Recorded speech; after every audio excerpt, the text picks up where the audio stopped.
What's up and welcome to day 24 of the Shredded by 40 transformation challenge I'm doing against myself. Yet another early morning, have to be at the surgery center by 7.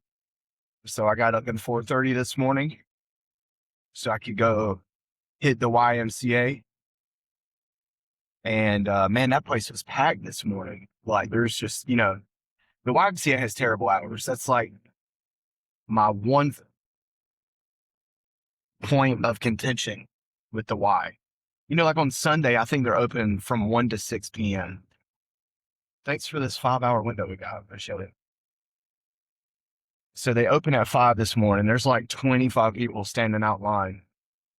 So I used to go to the YMCA and then we moved to Florida for like 8 years. And so I canceled that membership and they've rebuilt the YMCA that I used to go to. And so it's a new facility. I think it's a couple years old maybe. And I was really excited to get in there, check out the equipment that they have. But man, that place was busy.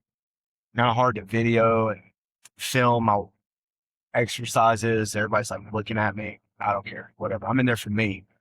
And speaking of, if you're not where you want to be in your transformation journey or your weight loss or your health journey or whatever you want to call it, do not give two flying flips about anybody else in that gym. And I know that's easier said than done, especially when you're self-conscious, maybe about your weight, how you look. I know, but been there. The worst feeling I've had in the gym is gaining weight and then going into the gym knowing that I've put on that poundage, not like bulking, just fat. And going back into the gym and wearing some of the same gym clothes that I had wore previously and just feeling like the clothes fit different. It's a terrible feeling when things are just, the shirt's just hugging your belly. And it's like I can almost feel my love handles on the back side just protruding through the shirt. And it's a terrible feeling, but I allow that feeling to motivate me to stay on my diet, to stay dialed in with my cardio and my nutrition to make a change in my life. And that's what I did then. So don't worry about what other people think. You go in there with a goal in mind, with your workout in vision, and you get it done. You make it happen. You put in the work. Those people in there who you're worried about, they're not going to be there to celebrate your win. Maybe some of them, though. Maybe some of them are just looking on. And in fact, I think that's the way most people are. I saw a meme online, or I guess, I don't know if it's a meme, but it was a picture. And it said, what people think. And it was this fit dude looking at an obese person working out. And it was something like, disgusting. Why are you in here even trying, And then there was another picture beside it that said what they actually think. Good job, man. I'm proud of you. Keep going. And, I think probably a lot of fit dudes, at least, even me, when I'm in the gym, I see somebody, it motivates me. And when I see somebody who is 50, 100 pounds overweight, and they are in the gym, even if it's just walking slowly on the treadmill, or maybe they're performing a move and the form's not exactly right, but they're grinding through it. That motivates me. I like seeing people who set their mind to do something and then they're willing to commit to it no matter what and overcome the obstacles. That stuff pumps me up. So get in there. Don't worry about what others think. They're probably there to support you anyway. So today we hit chest.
Down like a bloody rain.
It was awesome.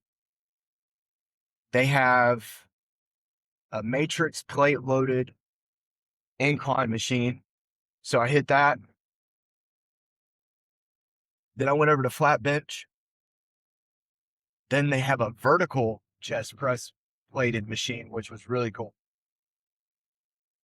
They had different grips on it, so I was able to go more of a neutral. Well, it wasn't really totally neutral. It was more at an angle, but you could just really feel it lighting up the inside of the chest. So I threw a 45 plate on each side just to see how it felt. And it was lighter, but the squeeze and the pump that I got from it, I just left that weight and just hit higher reps with it.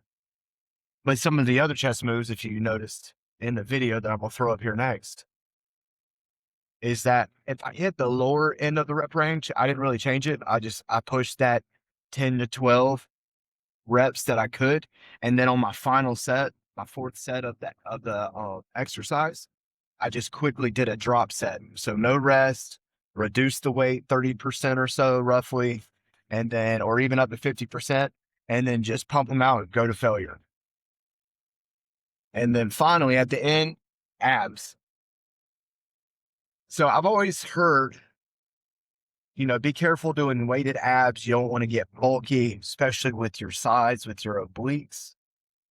You don't want, if you're into bodybuilding, you want that aesthetic look, that V taper, right? So working your obliques and your sides may put some mass on there and it will take away that illusion of a wider back and a smaller waist.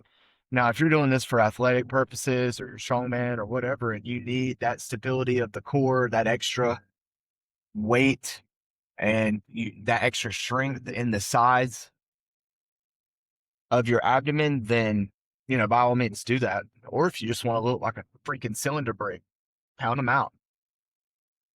But I typically don't do any weighted exercises really for abs at all, at least not in the past. I've always done high reps, but today I switched it up. I'm going to run it for the rest of this program.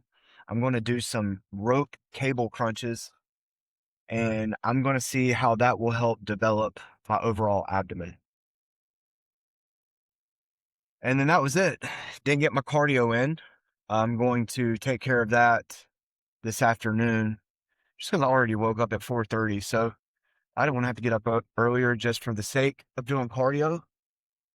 Plus, to be honest with you, it's a lot better to do your cardio outside, be in the fresh air, let the sunlight hit you, de-stress, look at nature, be grateful, reflect on the goodness of life and all the things that you've got that are worth the praise, and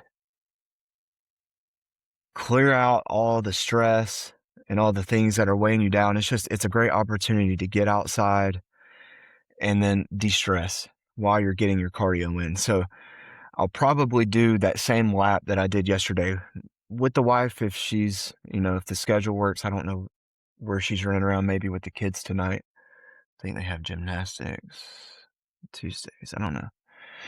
But either way, I will do that 30-minute lap around the golf course and stay dialed in with the diet. I wanted so badly to decrease my calories. When you look at that scale and it's not what you want, you want to do something.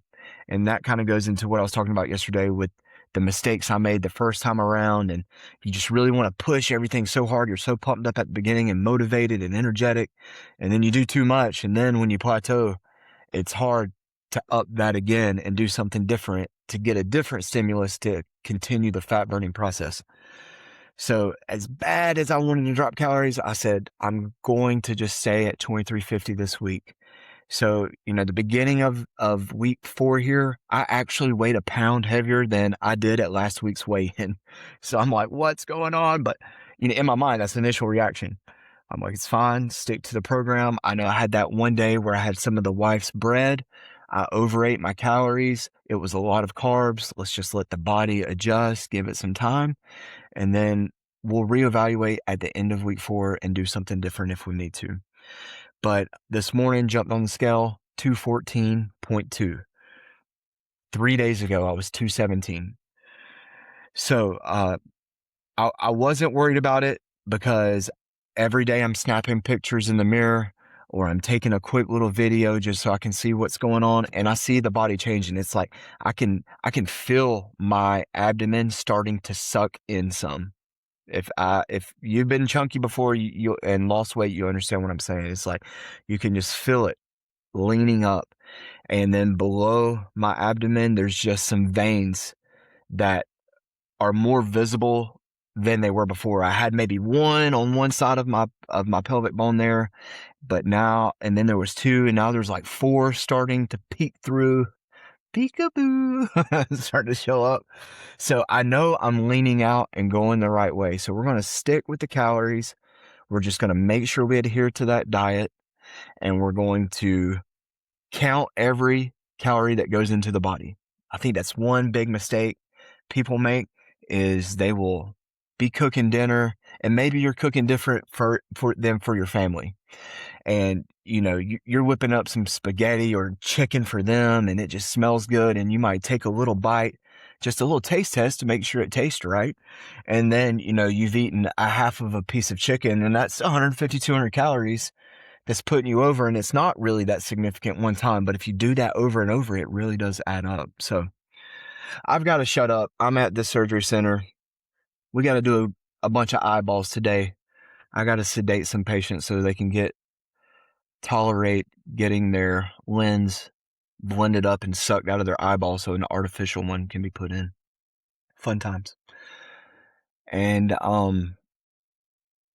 I guess that's it. Maybe we'll do another video later tonight, but if not, I will see you tomorrow.